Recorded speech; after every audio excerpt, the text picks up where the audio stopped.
آپ نے صحیح فرمایا کہ طارق جمیل صاحب کو اپنے لوگوں کا فیڈ بیک مل رہا ہے کہ آپ نے میں یہ کر دیا وہ کر دیا. اس کے بعد بھٹی صاحب پہنچے ہیں مفتی طارق مسعود صاحب کے پاس, اور انہوں نے کچھ باتیں ایسی کی ہیں جس سے وہ اپنی کانسٹیٹوئنسی میں ایک ہیرو بن گئے ایک طریقے سے. اس کا خراب بہتر جواب دیں گے. ان کا یہ کہنا ہے, نئی بات شاید انہوں نے کی ہے کہ اگر انجینئر صاحب جو ہے وہ تھانوی رسول اللہ اور چشتی رسول اللہ کہنے والوں کو یہ موقف رکھتے ہیں تو ایک سینسٹیو معاملہ ہے, انہیں کافر ڈکلیئر کریں. جس طرح ہم قادیانیوں کو کافر ڈکلیئر کرتے ہیں اور ان کو مسلمان نہیں سمجھتے, تو کھل کے سامنے ہے. تو میں پھر انجیل علی مرزا سے سوال کرتا ہوں کہ پھر آپ ان کو کافر کہیں. اگر آپ کہتے ہیں انہوں نے اپنے نام کا کلمہ پڑھایا ہے تو معین الدین چشتی بھی کافر, اور جن علماء نے ان کو کافر نہیں کہا, معین الدین چشتی رحمۃ اللہ علیہ کے بعد تو ہزاروں علماء ہیں نا, کسی نے بھی نہیں کہا کہ یہ انہوں نے اپنے نام کا کلمہ پڑھایا ہے, سب نے ان کو بزرگ مانا ہے, تو وہ سب بھی کافر ہیں. جو اور انہوں نے یہ آپ سے مطالبہ کی تفصیلی ویڈیو بھی آپ جی میں تو کھل کے سامنے ان کو پتہ ہی نہیں ہے, میں تو کب سے ڈکلیئر کر دیں. ہاں جی میں نے کب سے ڈکلیئر کیا ہوا ہے کہ جو لا الہ الا اللہ چشتی رسول اللہ کا قائل ہے وہ دار اسلام سے خارج ہے. اگر کسی مسلمان کا اس سے ہٹ کے عقیدہ ہے تو وہ بتائے نا. مفتی طارق مسعود صاحب اپنا عقیدہ واضح کریں نا کہ چشتی رسول اللہ کہنے والا مسلمان رہتا ہے. اس سے اگلی بات, آلریڈی مفتی اعظم پاکستان کا فتویٰ آ چکا ہے اس پہ. مفتی منیب الرحمان صاحب نے چشتی رسول اللہ کے اوپر فتویٰ دیا ہے ہماری ویڈیوز کی ہیٹ کی وجہ سے, اور اس میں انہوں نے کہا ہے کہ اعلیٰ حضرت فرماتے ہیں کہ اگر کوئی کہے آنا رسول اللہ کہ میں اللہ کا رسول ہوں, اور اس کی تعویل کرے کہ اس سے مراد میں نبی علیہ السلام کا پیغمبر بن کے آیا ہوں یا ان کا ڈاکیا بن کے آیا ہوں, تو اس کی تعویل قبول نہیں کی جائے گی, کیونکہ رسول ایک ٹرم ہے جو پرافٹ کے لیے استعمال ہوتی ہے. تو مفتی صاحب اعلیٰ حضرت پہلے ہی کافر کہہ چکے ہیں, اور ہم اعلیٰ حضرت کے ساتھ ہیں, احمد بریلوی صاحب کے ساتھ ہیں کہ اس کی تعویل نہیں ہوگی. رہا اب جن لوگوں نے تعویل کی ہے, ہمارے سامنے اگر موجود ہوں گے ہم ان سے پوچھیں گے, انہیں سمجھائیں گے. میرے خیال ہے جس طرح ہم کامیاب ہو گئے ہیں طارق جمیل صاحب کو یہ بات سمجھانے میں کہ فضائل اعمال میں جو کچھ لکھا ہے یہ قرآن و سنت کے خلاف ہے, میں اللہ سے امید کرتا ہوں کہ اگر اشرف تھانوی صاحب دنیا میں موجود ہوتے میں ان کو بھی قائل کر لیتا. میرے خیال ہے وہ ضدی نہ ہوتے, وہ عالم دین تھے. اب وہ دنیا سے جا چکے ہیں, ہمارے سامنے موجود نہیں ہے. ہم ان کی عبارت پہ کفر کا فتویٰ دیں گے, بندے پہ نہیں دیں گے. ہمیشہ سے ہمارا یہ موقف ہے. کھل کے ہم سامنے ہیں بھائی, مجھے بتائیں ان کو کھل کے سامنے آنا چاہیے. اچھا یہ مجھے کہہ رہے ہیں کھل کے سامنے آؤ, تو ان کا ایمان کیا کہتا ہے ان کو کہ چشتی رسول اللہ کلمہ اگر کوئی تعویل کرتا ہے تو اس کلمے کو کیا درست مانا جائے گا؟ یہاں رسول لغوی معنی میں ہے. لغوی لغت کا مطلب کیا ہے, میں بات پہلے پوری کمپلیٹ کر لوں پھر آپ بتائیے. رسول لغوی معنی میں ہے, یعنی لغت کے لحاظ سے کوئی بھی نمائندہ ہوتا ہے اس کو رسول کہا جاتا ہے. رسول کے ایک اصطلاحی معنی ہے, اصطلاح میں رسول پیغمبر کو کہتے ہیں. تو پیغمبر محمد صلی اللہ علیہ وسلم کے علاوہ کسی اور کو اصطلاحی معنی میں رسول ماننے سے انسان کافر ہو جاتا ہے. یہاں رسول لغوی معنی میں ہے, لغوی. یہاں رسول لغوی معنی میں ہے, لغوی. اس کی تعویل قبول نہیں کی جائے گی کیونکہ ایک خاص ٹرم ہے, وہ اسی طریقے سے استعمال ہوتی ہے, اس کو کوئی اس طریقے سے بدل نہیں سکتا. اور مفتی اعظم پاکستان مفتی منیب الرحمان کا فتویٰ موجود ہے. بہرحال مفتی صاحب شاید کچھ عرصے سے میری ویڈیوز نہیں دیکھ رہے, ورنہ اپڈیٹ ہوتے وہ. ایسا ہی ہے. اور میں آپ کے کیمرے میں بتا رہا ہوں کہ انشاءاللہ مفتی صاحب اگلی دفعہ آپ کی باری ہے. آج تو طارق جمیل صاحب کو میں نے الحمدللہ ان کے حصے کی خوراک دے دی ہے. انشاءاللہ میں نے ابھی دیکھی نہیں آپ کی پوڈ کاسٹ, دیکھوں گا تو انشاءاللہ اگلی باری آپ ٹریلر جو ہے وہ تھوڑا سا پوڈ کاسٹ آپ نے دے دیا, باقی آپ تفصیل سے جو ہے اگلی پوڈ کاسٹ میں کریں گے. سر یہ میرے سامنے سبحان صاحب بیٹھے ہوئے ہیں, یہ بریلوی مقدس فکر سے 1 سال پہلے انہوں نے جوائن کیا تھا. تو جب سے آپ سے پوڈ کاسٹ ہوئی ہے نا, تو ڈیلی تقریباً ہماری بحث ہوتی ہے کسی نہ کسی ایشو کے اوپر. ایک لرننگ کے لیے ایز اے سیمپل نہیں ایک سوال یہ کرنا چاہیں گے, آج جو تم ذرا جو پوچھتے ہو جو بنیادی اعتراض ہے, تاکہ تمہارے سے بہت سے اور بھی لوگ جو ہیں ان کی بھی لرننگ. ہاں پوچھیں ضرور پوچھیں. ہاں پوچھیں آگے پوچھیں. ہاں وہ کیمرے سے ہٹ جائے. ہاں پوچھیں. السلام علیکم, میرا نام سبحان ہے. ہاں ایسے کریں, حد رکوع نہیں جھکنا, ٹھیک ہے جی صاحب. مطلب ہمارے جو اوپینین ہے نا, جیسے گھر والوں نے بچپن سے جیسے پرورش کی ہے, مطلب ہمارا ایک انہوں نے مائنڈ سیٹ بنایا کہ مطلب بزرگوں کی عزت تو کرتے ہیں ہم, جیسے دربار ہیں اور یہ جن ہیں, مطلب کچھ ایسی چیزیں ہیں جیسے ایک دربار ہے ہمارے وہاں علاقے میں, وہاں پہ ہم لوگ مطلب کسی کو کوئی چوہا کاٹ لے یا کوئی سانپ کاٹ لے, وہ وہاں جاتے ہیں, وہ ان کے وسیلے سے دعا کرتے ہیں, وہ ٹھیک ہو جاتے ہیں. تو اس طرح کے جو بزرگ ہیں ان کے پاس کیا ایسی کرامت ہے کہ ان کی وجہ سے وہ لوگوں کو کچھ ہوتا نہیں, وہ ہاسپٹل نہیں جاتے, وہاں پہ دعا کراتے ہیں. اور دوسرا آپ کے بھائی ادھر ہی رک جائیں, کوئی کرامت نہیں. چوہا کاٹنے سے تو کوئی نہیں مرتا, ہم تو کہیں جاتے بھی نہیں ہیں چوہا کاٹنے کے اوپر. سانپ, ہاں سانپ کون سا, کوبرا, کوئی بھی سانپ نہیں کوئی بھی سانپ نہیں نا میرے بھائی. پانی کے 80% سانپ ایسے ہیں جن کے اندر زہر نہیں ہوتا. سانپ پھر ہمارا ہوگا جیلم اکیڈمی کا. ہاں اور بزرگ ان کے چاہیے ہمیں, زندہ بزرگ. کوئی بڑے سے بڑا ان کا بزرگ جو زندہ ہے کاٹنا اس کو ہے سانپ, کیونکہ عام بندہ تو میں نے نہیں مروانا نا, کیونکہ عام بندوں کا تو آپ لوگوں کا تو قصور ہی نہیں ہے. اس گدی کے اوپر جو لوگ بیٹھے ہوئے ہیں نا, سانپ ہم انشاءاللہ پرووائڈ کریں گے لے کے, اوریجنل قسم کا کوبرا سانپ, تو آ جائے میدان میں.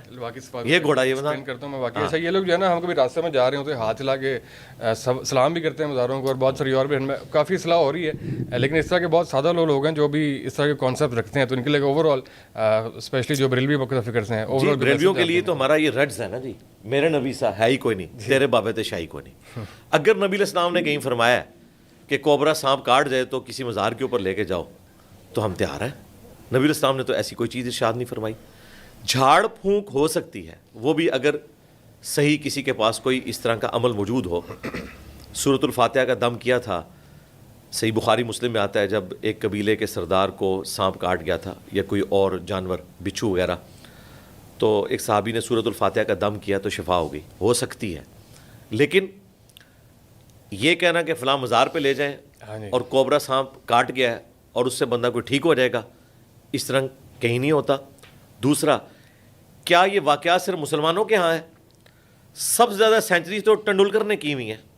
وہ تو جاتا ہے جناب ہندوؤں کے عبادت گاہوں میں, وہ تو حرم مکہ میں تو نہیں جاتا, نہ وہ داتا دربار پہ جاتا ہے. اس سے بڑھ کر انڈین بیٹسمین تھا یوراج سنگھ, جس نے دھمکی لگائی تھی انگلینڈ کے بالر کو, اور ہسٹری میں پہلی دفعہ ہوا ہے کہ فاسٹ بالر کو اس نے 6 چھکے مارے. کوئی بزرگ بھی مار کے بتایا نا. انضمام الحق تو ہمیشہ وہ تعویذ لٹکا کے رکھتے تھے ان دنوں, اب تو ماشاءاللہ وہ موحد ہو چکے ہیں, تو ان سے تو 6 چھکے کو نہیں لگے. ہاں, تو یہ ساری کہانی ہے بھائی, اس طرح کرنے سے کچھ بھی نہیں ہوتا. یہ علم کی دنیا, اس میں علمی طریقے سے گفتگو ہونی چاہیے. ہم اس طرح کی جو شعبدہ بازیاں ان کو بالکل ایکسیپٹ نہیں کرتے. آپ نے کچھ عرصہ پہلے دیکھا ہوگا, ایک کرسچن اور مسلمان کا آپس میں مجادلہ ہوا, تو اس نے کہا یہ میں زہر قاتل پینے لگا ہوں, اور وہ پی گیا, کچھ بھی نہیں ہوا. اللہ کے بندو, زہر قاتل ہو تو کوئی بچ سکتا ہے؟ تیزاب بھی اگر ڈال کے دے دینا اوریجنل والا تو بندہ زندہ نہیں بچتا. کہتے نہیں خالد بن ولید نے پی لیا تھا زہر قاتل. زہر قاتل پینا حرام ہے. بخاری مسلم میں حدیث ہے, جس شخص نے دنیا میں زہر پی کر خودکشی کی, جہنم میں یہی عذاب اس پر مسلط ہوگا. جس نے بلندی سے گرا کر خودکشی کی, جہنم میں اسے بلندی سے بار بار گرایا جائے گا. جس نے اپنے پیٹ میں چھرا مار کر خودکشی کی, جہنم میں یہی عذاب اس پر مسلط کیا جائے گا. اس پہ امام بخاری نے باب باندھا ہے کہ زہر پینا حرام ہے. خالد بن ولید زہر پی کر اپنے آپ کو بچاتے, یہ تو خود ہی حرام کام ہے. کرامت ہمیشہ خلاف عقل ہوتی ہے, خلاف شرع چیز کوئی کرامت نہیں بن سکتی.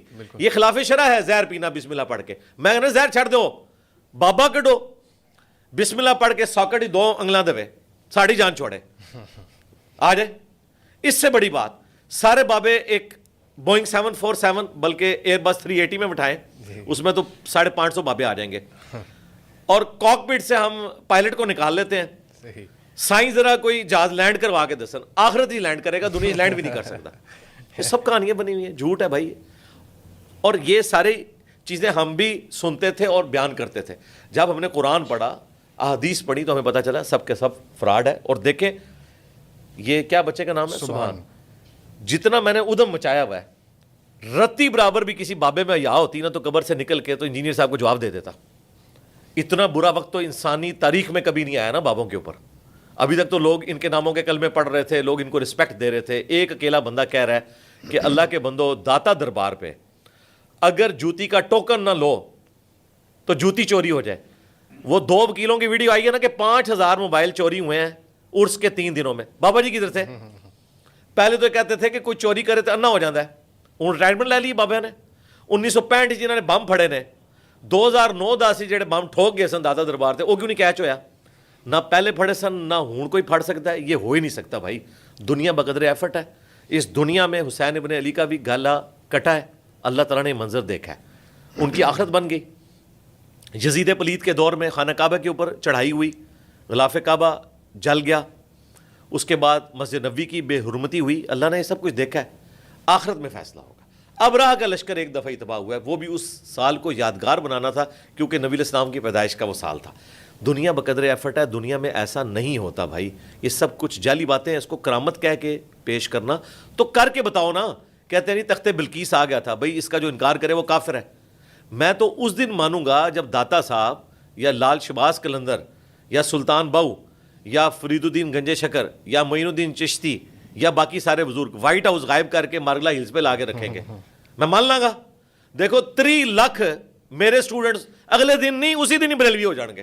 لو سامو آفر ہے کتنی بڑی آفر ہے. بہت بڑی. ہاں ایسے ہی ہے. اور ابھی ان کا مائنڈ سیٹ تھوڑا ڈفرینٹ ہوتا ہے. ابھی آخر آپ کے پاس آئیں, اگر یہ بندہ آپ سے امپریس ہوا نا تو اس نے اگلے 2 دن ہم سے کہنا کہ وہ اس سینے میں نور محسوس ہو رہا ہے. ایک سے اس طرح کی باتیں کرتے ہیں. تو مائنڈ سیٹ یہ اوور آل جو ہے نا وہ اس طرح کا تھوڑا سا ڈیولپ ہوا. تو ہمارے سینے میں تو اللہ کا شکر ہے پچھلے کوئی 16-17 سال سے نور ہے, اور اتنا نور ہے کہ بانٹ کے اور بڑھتا جا رہا ہے الحمدللہ.